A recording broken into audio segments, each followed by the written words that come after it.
addressing major crises. I must commend His Excellency, the Governor of Bayelsa State and his team, Deputy Governor and the rest of the team, because from what I have seen, what they have already begun to put on ground is really commendable. In the crowd serve as a strategy of monumental and unimaginable proportions, stating that the water level was rising at a rate that was threatening even the government house. This is actually a strategy of monumental, unimaginable, and for now, unfathomable proportions. The water levels are still rising. So it's a terrible problem we have. I have personally overflown the state maybe about 3 times, and maybe like tomorrow I will undertake another overflow.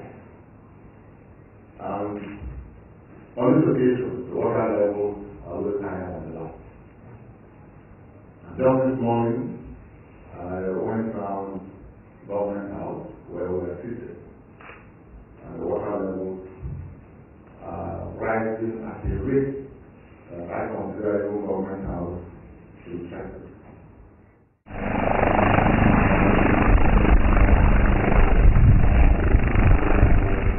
The week ended with a working visit of President Goodluck Jonathan, who arrived in Yenagoa, the Bayelsa State capital, on Friday, 12th October 2012, to assess the ravaging flood situation in the state. The President flew helicopter tops down around 1 o'clock in the afternoon and was received by Governor Henry Dixon, his wife Rachel, and Deputy Governor, retired Rear Admiral John Jonah, and other top government functionaries. Accompanied by a member of the House of Representatives, Mrs. Uche Ikunefe, and the Minister of Environment, Mrs. Hadisa Melandia, the President's visit is in continuation of his tour of states ravaged by flood in the country. While in the state, the President is expected to visit his country home to Kweke, which was not spared by the flood, and to take an assessment tour of other areas affected within the state, as well as visit some of the relief camps personally facing for himself. During this round, the President said, "It's a global thing. Affects the whole world. In Europe, in Asia, nothing in Asia will not have so much of flooding. So it's not unique to Nigeria, but it's quite devastating in Nigeria. From the middle Niger down to the northern part of the country down to the coastal communities, quite bad. Most communities, in some cases, the whole clan, all the houses underwater. But what I promise Nigeria is that government is working very hard to see that people are rehabilitated, immediately the flood goes down. We are assisting the governors to see how we can support people to survive and people to bear with us. They will not live in decent conditions because it's an emergency situation. But our main interest is that when the flood goes down, how will they survive? So we are working very hard. Because all their crops, the whole forest is flooded. And in most cases, even their plantains, seedlings, or stockhouse of cassava, cottons, and so on, must have been destroyed by the flood. So we are looking at different options, importing these things to give them. Also looking at how we get varieties of plants that would mature in a very short time. Make something like maize that traditionally takes about 3 months. But I think now we can get the ones that will mature in 60 days. The rice that will endure some level of flooding and so on. These are the areas the Minister of Agriculture is working on. So God willing, I used to say that if I look at the 69 floods that I personally witnessed,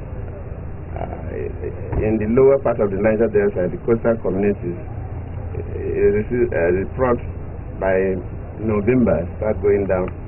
But this one is even dropping faster, I believe, before middle of November. That's my belief, before middle of November. Most of these communities have been out of the flood. But flooding is not something very common. The last big flood we experienced in this country was 43 years ago. That was 59. Some of you were not born. So you see that most of you that are below the age of 47 probably have not seen flood. So you see that it's difficult for you to build an infrastructure center. But what I've noticed, the flooding of 69 and the ones we used to experience before 69, the bulk of the flood used to come from the river Niger, from the upper part of the Niger, the general area.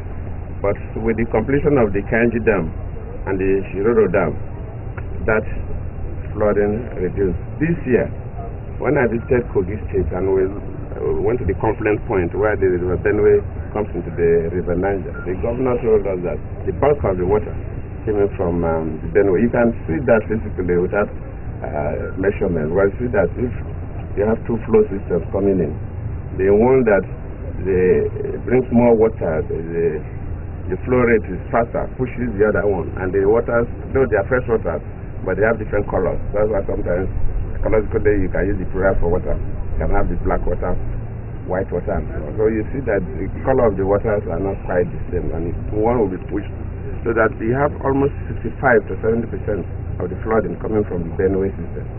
Before this time, it used to be from the Niger. So what government can do is to make sure that we build more dams in the Benue system. Presently, we are building only the Kasambila Dam that will be completed in 2014, and even that one, my commitment is to fast-track it, to make sure that we discuss with the contractor, even if we pay more money.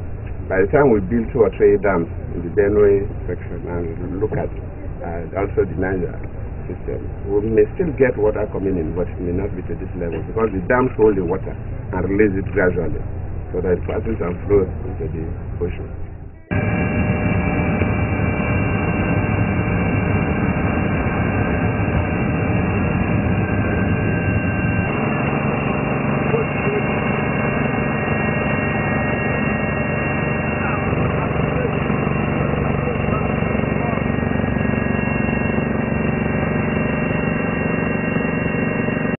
We are also delighted that the federal government has amply demonstrated its concern for our plight and the plight of other states affected, and has accordingly responded positively. Let me at this juncture, therefore, seize this opportunity to convey our appreciation as a people to Mr. President for what he has done and what he intends to use federal agencies to do to ameliorate the effects of this crisis. We sincerely thank Mr. President for this kind gesture, and also extend our appreciation to other federal agencies who have been very supportive. I'd also like to thank other corporate friends as well as individuals for their donations in kind and cash. I would like to use this opportunity, however, to call on other philanthropic organizations, donor agencies, well-meaning Bayelsans, Nigerians, and friends of Bayelsa to continue to support our effort. It is regrettable that as a result of this flood, ongoing construction work in all sectors has been stalled. Fellow Bayelsans, we empathize with you and ask you not to give up. I wish to assure you that throughout this trying period, your government would stand by you. We urge you to be patient with government officials who have been assigned to assist you. I wish to particularly urge the youth to conduct themselves in a peaceful and orderly manner. I also call on religious, traditional, and opinion leaders to live up to their responsibilities. We are a resilient people, as you know, known for overcoming challenges of this nature. Let me assure you that we will surely overcome this one too. Available reports indicate, however, there will be further rise in rainfall and water levels for a few more days and weeks. We therefore have to brace up, as the worst may not be over yet. Remember to always commit your leaders, your state, and the nation to God in your prayers. I thank you all, and may God bless you all. Long live Bayelsa State, long live the John Nation, long live the Federal Republic of Nigeria. God bless you all. Once again, we've come to the end of this edition of Restoration Chronicles. Join me again next week, same station, same time. I'm Taribio Walson, away for hours. Mbana.